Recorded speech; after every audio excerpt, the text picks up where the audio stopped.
My name is Simon Geller, and until 3 weeks ago, I thought I had a decent marriage. Not great, mind you. More like IKEA furniture. Looks good from a distance, gets wobbly when you examine it up close. I'm 43, manage IT systems for a mid-sized insurance company in Cleveland, and I've got the kind of face that blends into crowds. Average height, thinning brown hair, glasses that slide down my nose when I'm concentrating. The kind of guy who fixes your computer and disappears from memory 5 minutes later. My wife Elise is different. She's the kind of woman who commands attention when she walks into a room. Blonde, put together, always dressed like she's heading to a business meeting even when she's buying groceries. She works in HR at a marketing firm downtown, and she's good at managing people. Really good. Maybe too good. We live in Lakewood, one of those Cleveland suburbs where everyone pretends their lives are more interesting than they actually are. Our house is a 2-story colonial with a mortgage that keeps me awake at night, but Elise insists we need to maintain appearances. Whatever that means. Our daughter Sophie is 17, a senior in high school, and she's got her mother's looks with what I hope is my common sense. Though lately, she seems as distant from me as Elise does.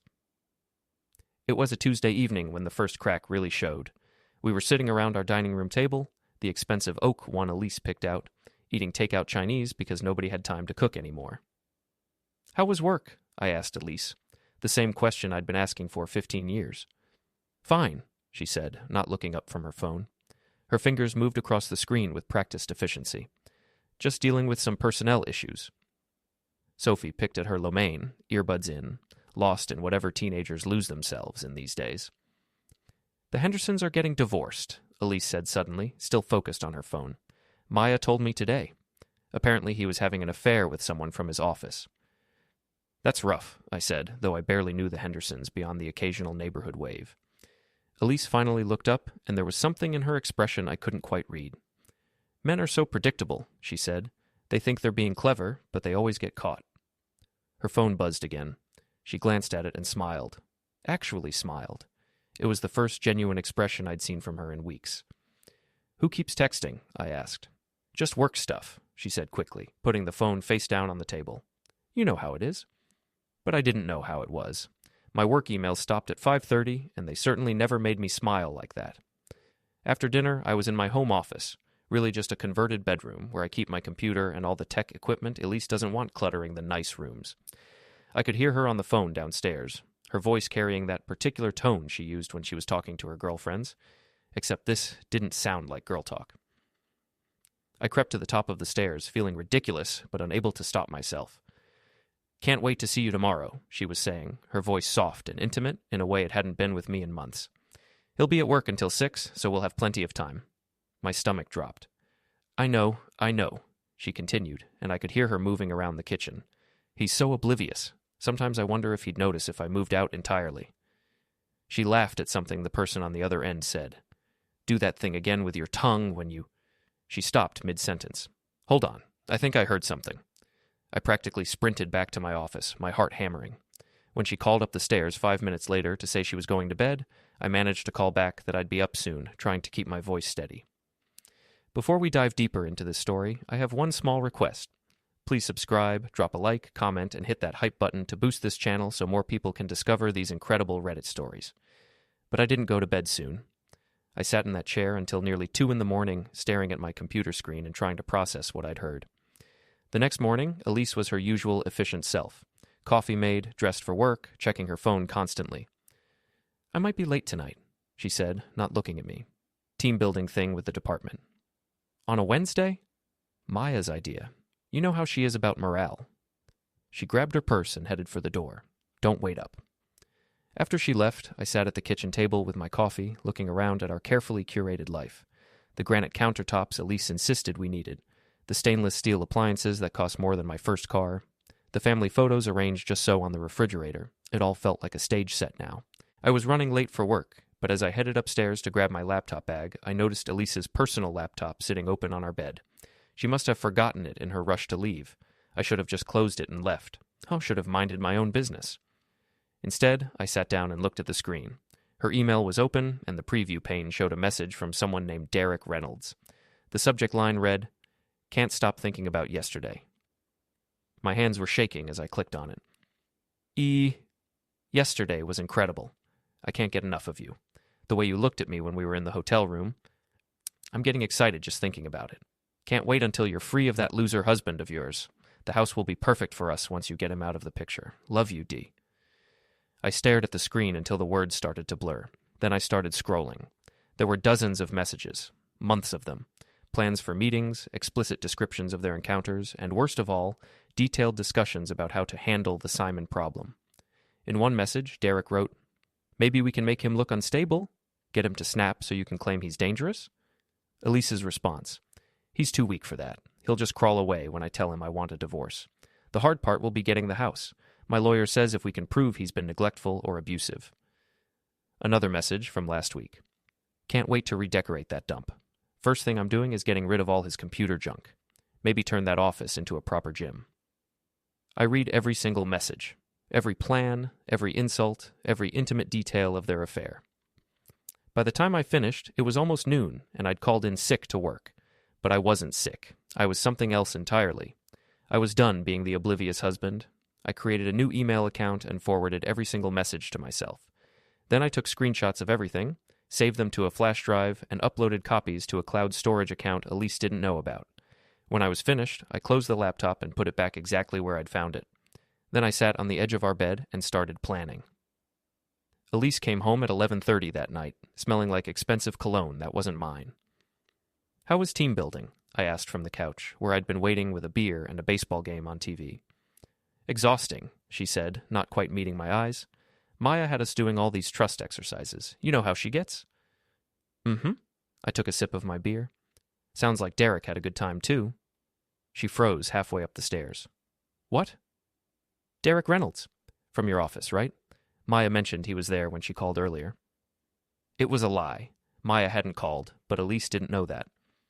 "Oh, right, Derek. Yeah, he was there." She continued up the stairs, but I could see the tension in her shoulders. "I'm going to shower." "Take your time," I called after her. "I'll be down here planning my next move." She didn't respond, but I heard the bathroom door close a little too firmly. I smiled for the first time in weeks. Operation Screw You was officially underway. The next morning, I did something I'd never done in 15 years of marriage. I followed my wife. I called in sick again. My supervisor, Brent, would cover for me. He owed me about 50 favors. And waited in my car at the end of our street until Elise left for work. Then I tailed her like some discount private investigator. She didn't go to her office. Instead, she drove to Fit Zone, a gym on the west side that I'd never heard her mention. I parked across the street and watched her walk in carrying a duffel bag, moving with the kind of confidence that told me this wasn't her first visit. I waited. 20 minutes later, she emerged wearing workout clothes that probably cost more than my monthly car payment, but she wasn't alone. The man with her was everything I wasn't. Tall, broad-shouldered, with the kind of artificially perfect smile you see in toothpaste commercials. His hair was too perfect, his tan too even, and his muscles looked like they'd been inflated with a bicycle pump. Derek Reynolds, I presumed. They stood close together outside the gym entrance, and I watched him put his hand on the small of her back in a gesture that was definitely not professional. She laughed at something he said, throwing her head back in a way she hadn't laughed with me in years. Then she got in her car and drove to her actual office while Derek went back inside the gym. I sat there for another hour, watching people come and go, until I saw a maintenance worker emerge from a side door for a smoke break. He was older, maybe 60, with the tired look of someone who'd been cleaning up after other people his whole life. I got out of my car and walked over. "Excuse me," I said. "I'm thinking about joining this place. What's it like to work here?" The guy, his name tag said Frank, looked me up and down and shrugged. "It's a job. Bunch of pretty people pretending they are not miserable." "What about the trainers? Any of them worth the money?" Frank snorted. "You mean Derek? That guy's a piece of work. Spends more time looking at himself in the mirrors than helping clients. And don't get me started on his special sessions with the married ladies."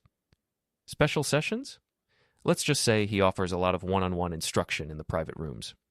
Frank dropped his cigarette and crushed it under his heel. "Management don't care as long as the membership fees keep coming in." I thanked Frank and headed back to my car, my mind racing. That afternoon, I drove to my buddy Brent's house. Brent and I had worked together for 8 years, and he was the closest thing I had to a best friend. More importantly, he was recently divorced and had no illusions about marriage. "You look like garbage," he said when he opened the door.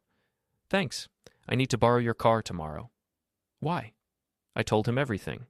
The emails, the affair, the plans to paint me as an unstable husband. Brent listened without interrupting, his expression growing darker with each detail. Jesus, Simon. I knew Elise was cold, but this... He shook his head. What do you need? Your car, like I said, and maybe some advice on how to gather evidence without ending up in jail myself. Brent grinned for the first time since I'd started talking. Now you're speaking my language. The next day, driving Brent's beat-up Honda instead of my recognizable Toyota, I returned to FitZone. This time, I went inside. The membership consultant was a perky 20-something who seemed genuinely excited about the possibility of getting me in shape. I signed up for a day pass and a tour, making sure to mention that I was particularly interested in personal training. Derek's our most popular trainer, she said, leading me through the weight room. But he's pretty booked up. Lots of dedicated clients. I bet. What makes him so popular? He really connects with people, you know? Especially the women. He makes them feel special. I'll bet he does. The tour included the locker rooms, and I made note of which locker was Derek's, number 247, with a combination lock that looked expensive, the kind of lock someone uses when they have something worth protecting. I spent an hour working out, badly, while observing the gym's routines. Derek was indeed popular with the female clientele, and I watched him work with 3 different women during my visit. Each session involved a lot of unnecessary touching and whispered encouragement that seemed more intimate than instructional. But it was what happened after closing time that really interested me. I waited in the parking lot until the last customer left, then watched as Derek emerged from the building with a key. He wasn't just a trainer, he had access to the place after hours. 20 minutes later, Elise's car pulled into the lot. I watched them embrace in the shadows by the side entrance, then disappear inside together. They were in there for 2 hours. When they finally emerged, both looking disheveled and satisfied, I took pictures with my phone. Nothing explicit. I wasn't trying to be a pervert, but clear evidence of them together at a time and place that would be hard to explain away. The next morning, I called FitZone and asked to speak with the manager. Hi, this is Tom Bradley from Midwest Insurance, I said, using my most professional voice. We're processing a claim involving one of your trainers, Derek Reynolds. Could you confirm his employment status and any recent incidents? I'm sorry, what kind of claim? Workers' compensation. Mr. Reynolds filed a claim stating he was injured during a training session last month. We just need to verify his hours and duties. There was a pause. Sir, Derek hasn't filed any workers' comp claims, and he's not technically an employee. He's an independent contractor who rents space from us. I see, and his access to the facility after hours? He doesn't have after-hours access. The building is locked at 10 p.m. sharp. Interesting. There must be some mistake in our paperwork. Thank you for your time. I hung up and smiled. Derek was using the gym for unauthorized after-hours activities. That was leverage, but I needed more. That weekend, while Elise was at what she claimed was a spa day with the girls, I drove back to FitZone. Frank was there, working on the weekend shift. You again, he said when he saw me. Decided to join after all? Actually, I was hoping you could help me with something. I pulled out my wallet and handed him $200 in cash. I think my wife is having an affair with Derek, and I need proof. Frank looked at the money, then at me. What kind of proof? The kind that would convince a divorce lawyer that she's been lying about where she spends her time. Frank pocketed the money. Derek's locker is 247. He thinks nobody knows the combination, but I've seen him open it about 50 times. It's 0615. His birthday, the narcissistic jerk. What's in there? See for yourself, but if anyone asks, you were never here. 20 minutes later, I was staring into Derek's locker, and what I found was better than I'd hoped. There were photos, dozens of them. Derek posing in various states of undress, flexing and preening like a peacock. But more importantly, there were bottles of supplements that were clearly labeled as controlled substances, along with syringes and other paraphernalia that suggested Derek's impressive physique wasn't entirely natural. There was also a notebook filled with what appeared to be client information, including phone numbers, addresses, and detailed notes about their personal lives. Some of the notes were extremely personal, and several mentioned private sessions with married women. I photographed everything, then put it all back exactly as I'd found it. But as I was closing the locker, I noticed something else. Tucked behind the photos was a small digital recorder.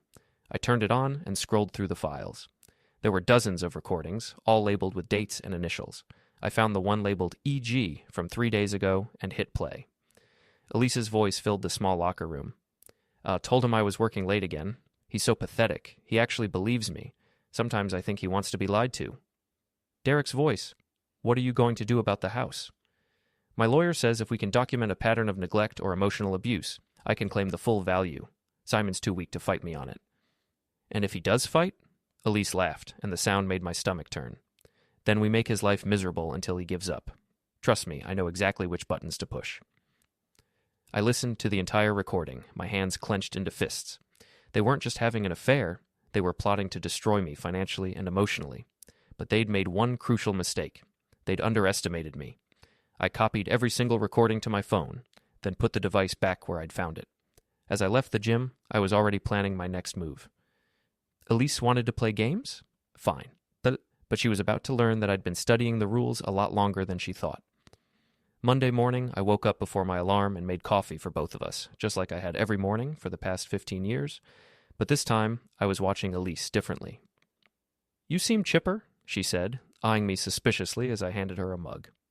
"Just looking forward to the week," I said. "Brent and I are working on a new security system for the office. Should be fun." It wasn't entirely a lie. Brent and I were working on security, just not the kind she thought. Elise's phone buzzed, and she glanced at it with that same secretive smile I'd grown to hate. "Working late again tonight?" I asked casually. "Probably. We're in the middle of performance reviews." She finished her coffee and grabbed her purse. "Don't wait up." After she left, I called my friend Linda Martinez. Linda was a family law attorney who'd helped me set up our wills a few years back. More importantly, she was known for being ruthless in divorce proceedings. "Simon, this is a surprise. How's married life treating you?" "That's actually why I'm calling. Hypothetically speaking, if someone discovered their spouse was planning to divorce them and make false claims of abuse, what would be the best way to protect themselves?" There was a long pause. "Hypothetically?" "For now. Documentation, audio recordings, financial records, evidence of the affair, assuming there is one. Ohio is a no-fault divorce state, but adultery can still affect property division and spousal support. And if she's planning to make false abuse claims," Linda's voice hardened, "that's a whole different level of serious. What if someone had recordings of the spouse and their lover discussing these plans? That someone would want to be very careful about how those recordings were obtained, but if they were legally acquired, they could be devastating in court. I thought about Derek's recorder. What constitutes legally acquired? That's a conversation for my office, not over the phone. Can you come in this afternoon? I'll be there." After hanging up, I spent the morning reviewing all the evidence I'd gathered. The emails, the photos, the recordings. It was enough to destroy Elise's narrative before she could even start building it. But I wanted more than just to win a divorce. I wanted her to understand what it felt like to have your life dismantled piece by piece. That afternoon, Linda reviewed everything I'd collected. "Jesus, Simon. She really was planning to screw you over." Linda leaned back in her chair. "The good news is, you've got enough here to protect yourself legally. The bad news is, some of this evidence might not be admissible if it was obtained illegally." "What about the recordings Derek made? I didn't make those. I just found them." "That's a gray area. But the emails she sent from her own computer, in your own house, those are fair game. And if you can get her to admit to any of this in person, while you're recording..." "Is that legal?" "Ohio is a one-party consent state. As long as you're part of the conversation, you can record it without her knowledge." Linda helped me set up a small recording device that looked like a regular pen. Then she walked me through the legal strategy that would protect me if Elise followed through on her plans. But as I drove home, I realized I didn't just want to protect myself. I wanted revenge. That evening, Elise came home at her usual late hour, looking slightly disheveled. "How were the performance reviews?" I asked. "Exhausting. Maya and I had to stay late to finish the paperwork." I nodded sympathetically. "You work too hard. Maybe you should take a vacation." "Maybe." She headed for the stairs, then paused. "Simon, can I ask you something?" "Sure." "If something happened to our marriage, hypothetically, what would you do?" I looked up from my laptop, trying to appear puzzled. "What do you mean?" "I mean, if we got divorced, would you fight me on it?" Here was my chance. I activated the recording pen in my shirt pocket. "I don't know. I guess it would depend on why we were getting divorced." Elise sat down on the arm of my chair, closer than she'd been in months. "What if I told you I wasn't happy? That I needed something different?" "Different how?" "Just different. More exciting. More passionate." She put her hand on my shoulder, and I had to resist the urge to shrug it off. "You're a good man, Simon. But sometimes good isn't enough." "Are you trying to tell me something, Elise?" She was quiet for a long moment. "I think we both know this hasn't been working for a while." "So what are you suggesting?" Maybe we should consider a trial separation. I could stay with Maya for a while, and we could figure out what we both want. What about the house? We'd have to work that out. I mean, I've put a lot of work into this place. It would be hard to just walk away from it. I nodded slowly. I can understand that. But Elise, if we're talking about separation, I need to ask, is there someone else? Her hand tightened on my shoulder. Why would you ask that? Because you've been different lately, distant, and you're always on your phone, always working late. I turned to look at her directly. If there's someone else, I'd rather know now. Simon, She stopped, seeming to wrestle with something. There isn't anyone else. I just think we need some space to figure things out. It was a lie, and we both knew it, but I had it on recording now. Okay, I said finally. If that's what you want, we can talk about it. She looked surprised. Really? You're not going to fight me on this? What would be the point? If you're not happy, forcing you to stay isn't going to fix anything. She smiled then, and it was the first genuine smile she'd given me in months. But it wasn't warmth I saw in her eyes. It was relief. Thank you, Simon. I knew you'd understand. After she went to bed, I uploaded the recording to my secure cloud storage. Then I started planning the next phase of my strategy. Elise thought I was going to roll over and let her take everything. She thought I was weak, predictable, and easily manipulated.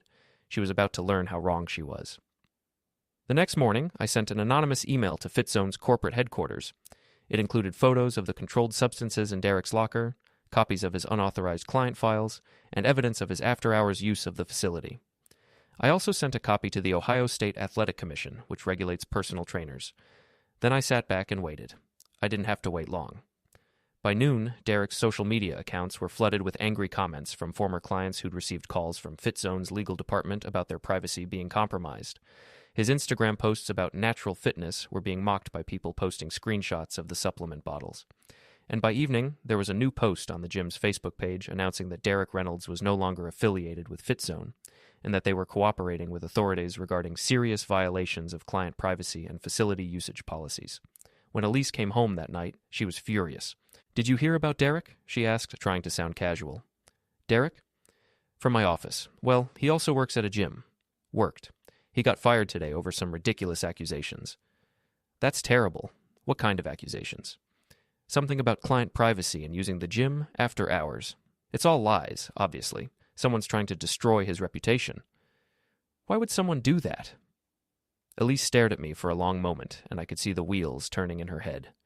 "I don't know, but whoever did it is going to pay for it." I nodded sympathetically. "I'm sure the truth will come out." "It better," she said, and there was something dangerous in her voice. But I wasn't afraid anymore. Let her suspect me. Let her try to retaliate. I was just getting started. The war escalated quickly after Derek lost his job. Elise started staying out later, coming home angrier, and making increasingly less effort to hide her contempt for me.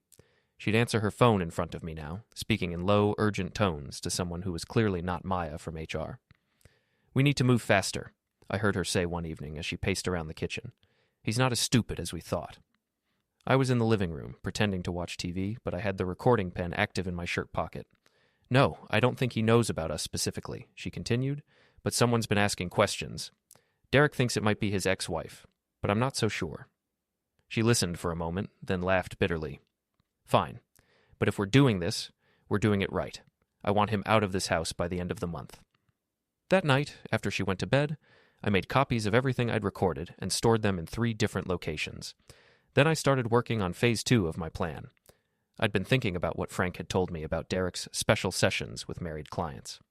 If Derek was as narcissistic as he seemed, he probably kept records of his conquests. And if those records existed, they might be useful to other people who'd been wronged. The next day, I drove to Derek's apartment complex. It wasn't hard to find his address. It was listed on several of his social media profiles because apparently discretion wasn't his strong suit. I waited in the parking lot until I saw him leave in his ridiculous red sports car. Then I called the apartment complex's main office. "Hi, this is Detective Martinez with Cleveland PD," I said, deepening my voice slightly. "We're investigating a complaint involving one of your tenants, Derek Reynolds, in Unit 4B. Has he been causing any problems for other residents?" "Oh my God, yes," the property manager said immediately. "We've had multiple noise complaints about parties, and several female residents have mentioned feeling uncomfortable around him. Plus, he's been having people over at all hours. Is he in some kind of trouble?" We're just following up on some reports. Has anyone else been asking about him recently? Actually, yes.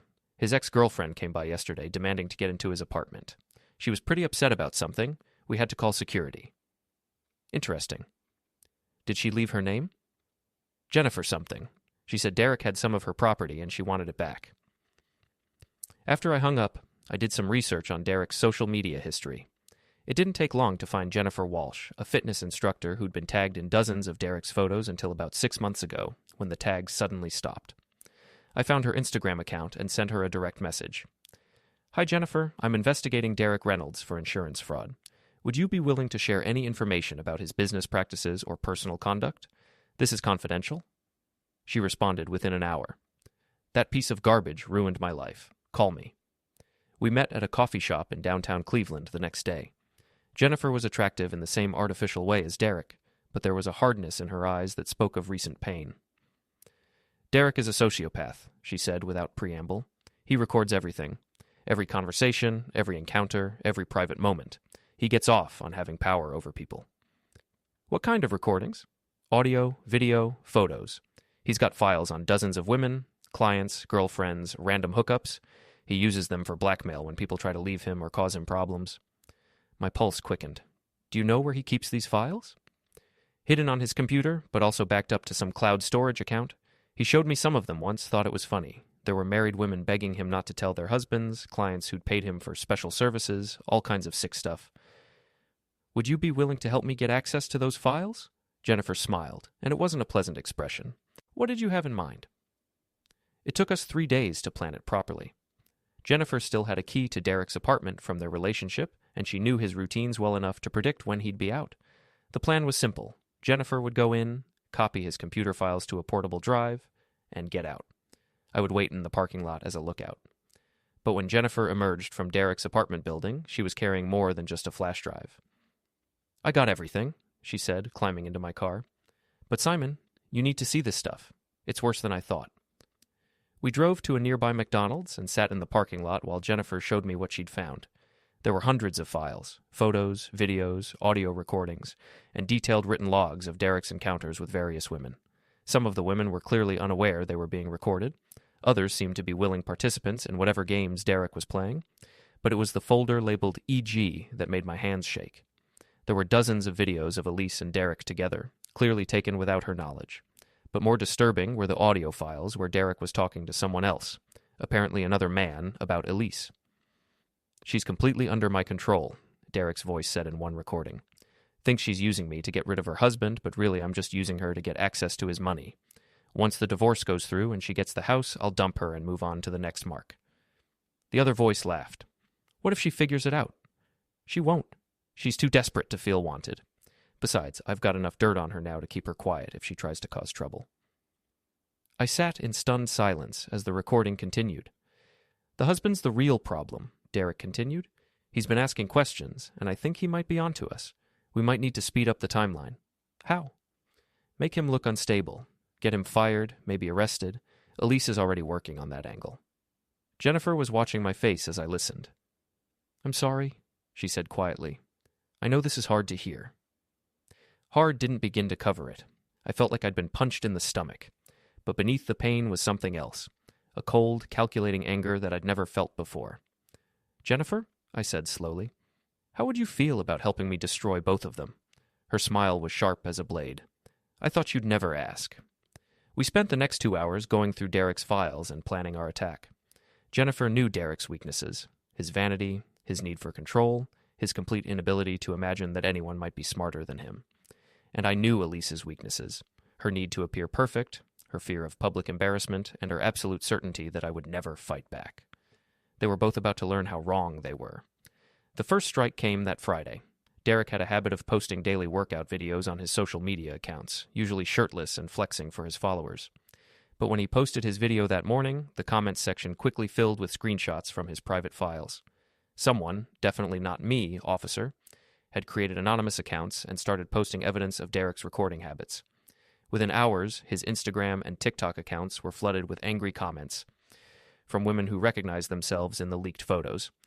By noon, Derek Reynolds Exposed was trending locally, and several news outlets had picked up the story. Derek's response was predictably narcissistic. He posted a video claiming he was the victim of a coordinated attack by jealous exes and competitors, and threatened to sue anyone who continued to spread lies about him. But the damage was done. His remaining clients started canceling, his social media followers were abandoning him in droves, and I'd heard through Frank that Derek was having trouble finding another gym that would work with him. Elise came home that evening in a rage. "Someone's trying to destroy Derek," she announced, throwing her purse down so hard it scattered the contents across the kitchen counter. "The fitness guy from your work?" I asked innocently. "What happened now?" "Someone leaked private photos and videos of him online. It's all over social media." "That's terrible. Any idea who would do something like that?" She stared at me for a long moment. "I have some theories." "Such as?" "Maybe someone who's been asking too many questions. Someone who thinks they're clever." I met her gaze steadily. "Sounds like Derek made some enemies. That's what happens when you treat people badly." "Is that a threat, Simon?" "It's an observation. Actions have consequences, don't they?" The tension in the room was thick enough to cut with a knife. We stared at each other for what felt like minutes, and I could see Elise trying to decide how much I actually knew. Finally, she picked up her purse and headed for the stairs. "I'm going out," she said. "Don't wait up." "Give my regards to Maya," I called after her. She didn't respond. After she left, I called Jennifer. "Phase 1 is complete," I said. "Ready for Phase 2? "I've been ready since the day I met that bastard. What's the plan?" "Tomorrow night, Elise and Derek are meeting at the Marriott downtown. Room 412. I saw the reservation confirmation in her email. I think it's time they had some unexpected visitors." "What kind of visitors?" I smiled, even though she couldn't see me. "The kind that carry cameras." Saturday evening, I put on my best suit and drove downtown to the Marriott. Jennifer met me in the lobby, dressed like she was heading to a business meeting and carrying a professional-looking camera bag. "You sure about this?" she asked as we rode the elevator to the 4th floor. "They wanted to play games," I said. "Let's see how they like it when they're not the only ones making the rules." We'd spent hours planning this. Jennifer had called the hotel that morning, claiming to be a private investigator hired by Derek's wife to document his adultery. She'd arranged for the hotel security to meet us at 9 p.m., right when Derek and Elise would be getting comfortable in their room. The security manager, a tired-looking man named Pete, was waiting for us by the elevator. "You sure about this room number?" he asked, checking his clipboard. "Positive," Jennifer said, showing him the fake documentation we'd prepared. "My client has been tracking her husband's credit card statements. This is the 3rd time this month he's used this hotel." Pete knocked on the door of room 412. "Hotel security. We need to speak with you, please." There was a long pause, then Derek's voice. "What's this about?" "Sir, we've received a complaint about noise from this room. Can you open the door, please?" Another pause, then the sound of frantic whispering. Finally, the door opened a crack, and Derek peered out, wearing nothing but a hotel bathrobe. "There's no noise," he said. "You must have the wrong room." "Sir, I need you to open the door fully. We have reports of an unauthorized party in progress." "There's no party. It's just me and my business associate." That's when Jennifer stepped forward. "Hello, Derek." The look on Derek's face was priceless. His mouth fell open, and I could see him trying to process how his ex-girlfriend had found him. "Jennifer? What the hell are you doing here?" "Documenting your business practices," she said, raising her camera. "Say cheese." The flash went off just as Elise appeared behind Derek, wrapped in a bedsheet and looking absolutely mortified. "Oh my God," she whispered, staring at me. "Simon?" "Hi, honey," I said cheerfully. "Working late again, I see." Pete was looking confused. "Ma'am, are you Mrs. Reynolds?" "I'm Mrs. Geller," Elise said, her voice barely audible. "Then who's Mrs. Reynolds?" Jennifer raised her hand. "That would be me. Well, ex-Mrs. Reynolds. We were never actually married, but we lived together for 2 years before I found out what a lying, cheating, manipulative piece of garbage he is." Derek's face was cycling through various shades of red. "You can't do this. This is harassment. I'm calling the police." "Please do," I said, pulling out my phone. "I'd love to explain to them how you've been recording women without their consent and using the videos for blackmail. I'm sure they'd find that very interesting." Derek went pale. Pete was still trying to understand the situation. "So there's no Mrs. Reynolds who hired you to investigate adultery?" "Oh, there's adultery," Jennifer said, taking another photo. "Just not the kind you were expecting." I turned to Elise, who was still standing frozen in the doorway. "We need to talk." "Simon, I can explain. I'm sure you can, but not here." I looked at Pete. "Thank you for your help. We'll be going now." As we walked back toward the elevators, I could hear Derek and Elise arguing behind the closed door. Their voices were getting louder and more heated by the second. "Think they'll work it out?" Jennifer asked. "I doubt it. Derek's about to find out that Elise doesn't handle public embarrassment very well, and Elise is about to discover that Derek's not nearly as loyal as she thought." We were right. By the time we reached the lobby, we could hear shouting from the 4th floor. Jennifer and I sat in the hotel bar for an hour, watching the elevator and waiting. Finally, Elise emerged, fully dressed and carrying her overnight bag. Her face was streaked with tears and makeup, and she looked like she'd been through a tornado. She saw me sitting at the bar and walked over, her heels clicking angrily on the marble floor. "You bastard!" she hissed.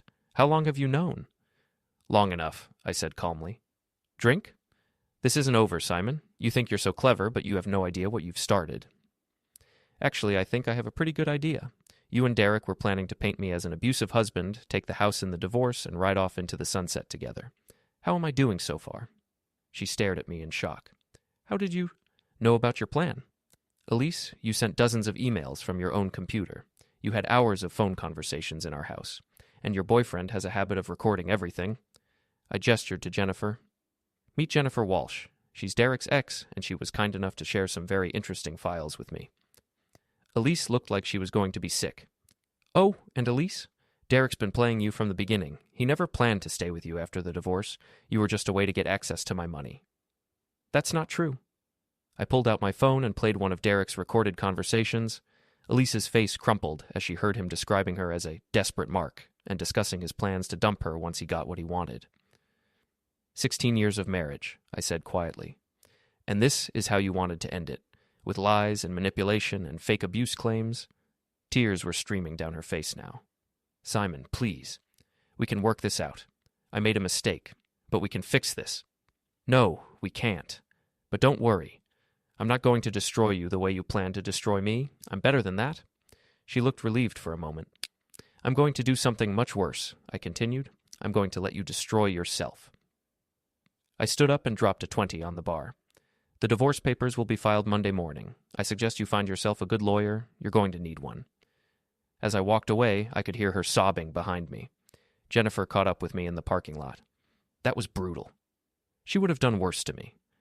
"So what's next?" I smiled. "Now we wait and see how they handle the pressure. People like Derek and Elise always make their biggest mistakes when they think they're cornered." I was right. By Monday morning, Derek had posted a series of increasingly unhinged videos on social media, claiming that he was the victim of a conspiracy involving his psycho ex-girlfriend and a jealous husband. He threatened to release evidence that would expose the truth about everyone who had wronged him. It was exactly the wrong thing to do. Within hours, more women had come forward with stories about Derek's behavior. The local news picked up the story, and by Tuesday, Derek was being interviewed by reporters who were asking very pointed questions about his business practices and personal conduct. Elise, meanwhile, was dealing with her own problems. Someone, definitely not me, had sent anonymous copies of her emails to her boss, along with evidence that she'd been using company time and resources to conduct her affair. She was placed on administrative leave pending an investigation. But the real blow came Wednesday morning, when Sophie came downstairs for breakfast and announced that she'd seen the news stories about Derek. "Mom's been cheating on you with that creep?" she asked, her voice a mixture of anger and disgust. I'd been dreading this conversation. "Sophie, your mother and I are having some problems." "Dad, I'm 17, not 7. I saw the pictures online. Everyone at school is talking about it." She sat down across from me at the kitchen table. "How long have you known?" "A few weeks." "And you didn't tell me?" "I wanted to handle it quietly. I didn't want you to get hurt." Sophie was quiet for a moment. "Are you getting divorced?" "Yes." "Good," she said firmly. "Mom's been acting weird for months, and I was starting to think it was my fault. Now I know she was just being a terrible person." "Sophie." "Dad, I'm not a kid anymore. I can see what's happening here. Mom tried to screw you over, and you fought back. I'm proud of you for standing up for yourself." That afternoon, Sophie packed a bag and announced that she was staying with her friend Emma's family until Mom gets her act together. Elise came home that evening to an empty house. She found me in the living room, reading a book and listening to music. "Where's Sophie?" she demanded. "At Emma's. She saw the news stories." Elise sank into a chair, looking defeated. "Simon, we need to talk." "I'm listening." "This has gotten out of hand. We need to find a way to fix this before it gets worse." "Fix what exactly?" All of it. The publicity, the divorce, everything. We can go to counseling. We can work through this. I closed my book and looked at her. Elise, 3 weeks ago you were planning to have me arrested on false abuse charges so you could steal my house and run away with your boyfriend. Now you want to go to counseling? I never would have actually done that. Yes, you would have. I have recordings of you discussing it. She was quiet for a long moment. What do you want from me, Simon? I want you to sign the divorce papers without fighting me. I want you to move out of this house, and I want you to leave me and Sophie alone. And if I don't, then I release everything. All the recordings, all the emails, all the evidence of what you and Derek were planning. I'll make sure everyone knows exactly what kind of person you really are. You wouldn't do that. I smiled. Try me. She stared at me for a long time, and I could see her trying to calculate her options. Fine, she said finally. I'll sign your papers, but I want half of everything. You'll get what Ohio law says you're entitled to, minus whatever I spend on legal fees to defend against your false abuse claims. I told you, I never would have... Elise, I have video of you practicing your testimony. Derek recorded you rehearsing how you were going to lie about me in court. Her face went white. So here's what's going to happen, I continued. You're going to take what I offer you, and you're going to be grateful for it, because the alternative is that I destroy you completely. She left that night and didn't come back, but I knew this wasn't over. People like Elise and Derek don't give up easily. They were going to try one more time to turn the tables on me. I was ready for them.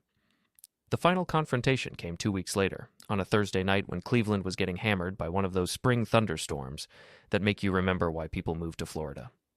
I was in my home office working on some security updates for my company's network when I heard a car door slam in the driveway. Then another one. I looked out the window and saw Elise's BMW and Derek's ridiculous red sports car parked behind my Toyota. Both of them were getting out, moving quickly through the rain toward my front door. I'd been expecting this. For the past week, Derek had been posting increasingly desperate content on social media, claiming that he had evidence that would expose the conspiracy against him. Meanwhile, Elise had been calling me daily, alternating between threats and attempts at reconciliation. I'd ignored both of them, which had apparently driven them to desperation. Instead of answering the door when they knocked, I activated the security system I'd been working on for the past month. Every room in the house now had cameras that could stream live to the internet, motion sensors that would trigger lights and alarms, and a few special surprises I'd installed just for this occasion. The knocking became pounding. "Simon," Elise's voice muffled by the storm. "Open this door. We need to talk." I picked up the microphone connected to the outdoor speakers I'd installed last week. "We can talk from where you are," my voice boomed across the neighborhood. "Say what you came to say." Several of my neighbors' lights came on. Mrs. Patterson from next door peered out her window. "Let us in," Derek shouted. "It's pouring out here." "Then you should have called first." I could see them through the security cameras, huddled on my front porch, soaked and angry. Derek was carrying what looked like a crowbar, and Elise had a large bag slung over her shoulder. "We know you've been sabotaging us," Elise yelled. "We have proof." "What kind of proof?" Derek stepped forward, raising the crowbar. "The kind that's going to put you in jail." That's when I activated the first surprise. The sprinkler system I'd rigged up around the front porch came to life, drenching both of them with ice-cold water. They scrambled backward, slipping on the wet steps. "Oops," I said over the speaker system. "Sprinklers must be on a timer." "You psychopath!" Derek screamed, wiping water from his eyes. "We're calling the police." "Please do. I'm sure they'd love to hear about the crowbar you brought to my house." Derek looked down at the tool in his hands, then quickly tried to hide it behind his back. But Elise was already on her phone. "Yes, I need to report a domestic disturbance. My husband has locked me out of our house and he's threatening me." I laughed over the speakers. "Elise, you moved out 2 weeks ago. This isn't your house anymore, and I'm not threatening anyone. I'm sitting in my office drinking coffee." Through the cameras, I could see more neighbors coming out to watch the show. Someone was recording everything on their phone. "Fine," Elise said, ending her call. "If you won't let us in, we'll let ourselves in." Derek moved toward the back of the house, still carrying the crowbar. Elise headed for the side door that led to the garage. I activated the second surprise. Motion-activated floodlights blazed to life all around the house, turning my yard into something that looked like a movie set. At the same time, speakers hidden in the bushes began playing circus music at full volume. Derek stumbled backward, temporarily blinded by the lights. Elise covered her ears and started shouting something I couldn't hear over the music. "Welcome to the Simon Geller Show," I announced over the speakers. "Tonight's performance features 2 people who thought they could outsmart a guy who designs security systems for a living." Derek had reached the back door and was trying to pry it open with the crowbar, but I'd reinforced all the doors and windows after Elise moved out. What I hadn't told him was that I'd also installed pressure-sensitive paint bombs around all the entry points. The moment Derek got the door partially open, he was hit with a spray of bright blue paint that covered him from head to toe. His scream of rage was audible even over the circus music. Elise had better luck with the garage door. She'd kept her opener, and I hadn't thought to reprogram it. But when she tried to enter the house through the interior door, she triggered the same paint bomb system. Now both of them were standing in my garage, dripping with blue paint and screaming at each other. "This is your fault," Derek shouted at Elise. "You said he was weak. You said he wouldn't fight back." "Shut up," Elise screamed back. "Just find his computer. We need those files." That's when I realized what they were really after. They wanted to destroy the evidence I'd gathered against them. I activated my phone and started live streaming everything to social media. "Ladies and gentlemen," I said into the camera, "you're about to witness two people committing breaking and entering, all because they can't accept that their plan to destroy my life didn't work out." The live stream was already getting viewers.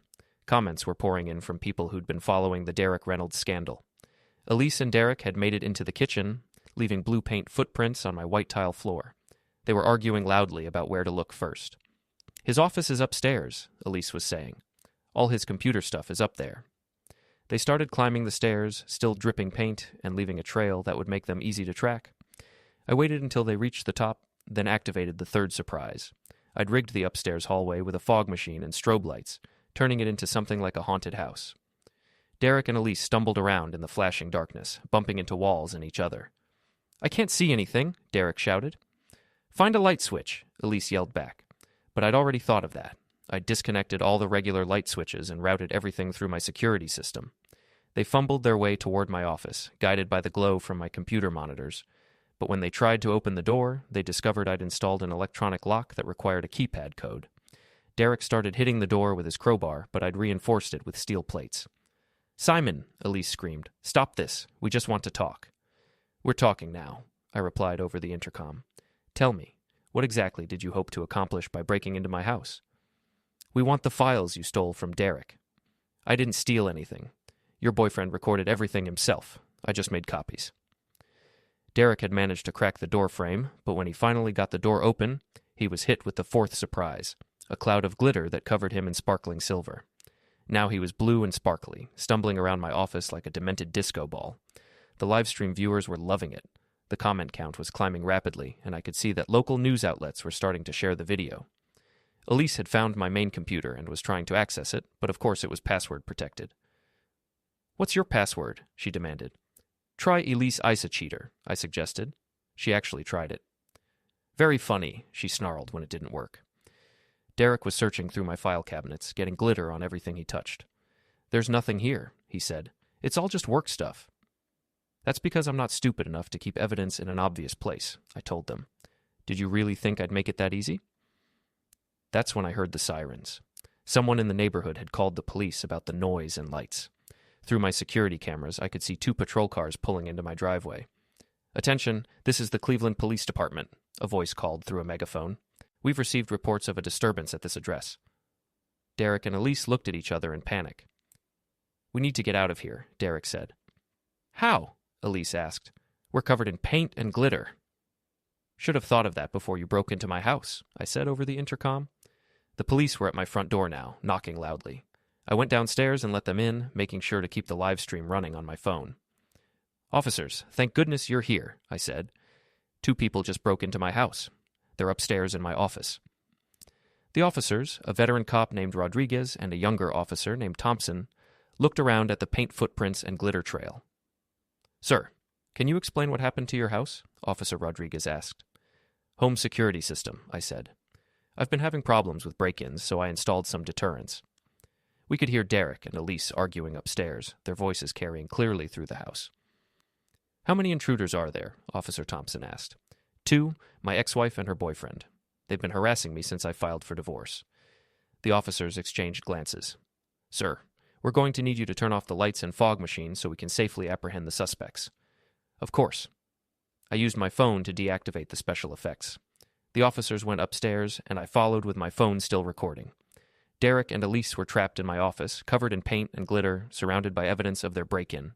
They looked like they'd been attacked by a craft store. Cleveland Police, Officer Rodriguez called. Come out with your hands visible.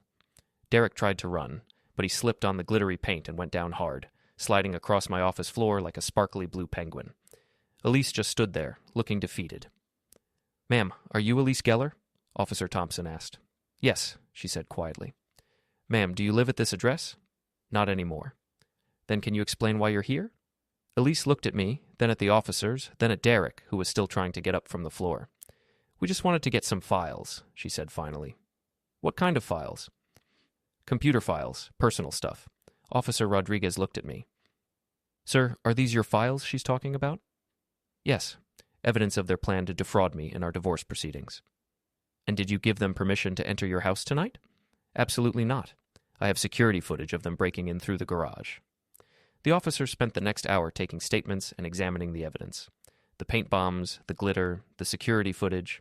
It all painted a clear picture of breaking and entering. But the best part was that everything was still being live-streamed. By the time Derek and Elise were led away in handcuffs, still covered in paint and glitter, the video had been viewed over 50,000 times. Local news crews were arriving as the police cars pulled away. I gave a brief interview explaining that I'd simply been defending my home against intruders who were trying to destroy evidence of their own wrongdoing. "Mr. Geller," one reporter asked, "do you think your security system was excessive?"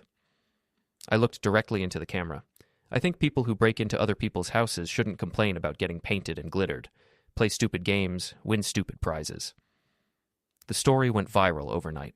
Derek and Elise were charged with breaking and entering, attempted theft, and destruction of property. The paint and glitter had caused thousands of dollars in damage to my house, but it was worth every penny to see them led away in handcuffs while covered in craft supplies. Derek's remaining social media followers abandoned him entirely. His attempts to claim he was the victim were met with ridicule and mockery. Elise lost her job and had to move in with her sister in Toledo. The divorce was finalized 3 months later. Elise got exactly what Ohio law required. Nothing more, nothing less. She didn't contest it. Sophie moved back home and started her senior year at a new school where nobody knew about her mother's spectacular public meltdown. And me? I got my life back. I also got a new business. Turns out there's a market for creative home security systems, especially after the video of Derek and Elise's break-in made national news. I call the company Last Laugh Security. Business is booming. The best part? Every time I install a new system, I tell my clients the same thing. If someone's planning to screw you over, make sure you're the one who gets the last laugh. It's become my motto. And as I sit here in my clean, quiet house, watching the sunset through windows that aren't covered in paint and glitter anymore, I can honestly say that revenge is a dish best served with a side of public humiliation and a generous helping of craft supplies. Elise was right about one thing. I am predictable. I predictably win.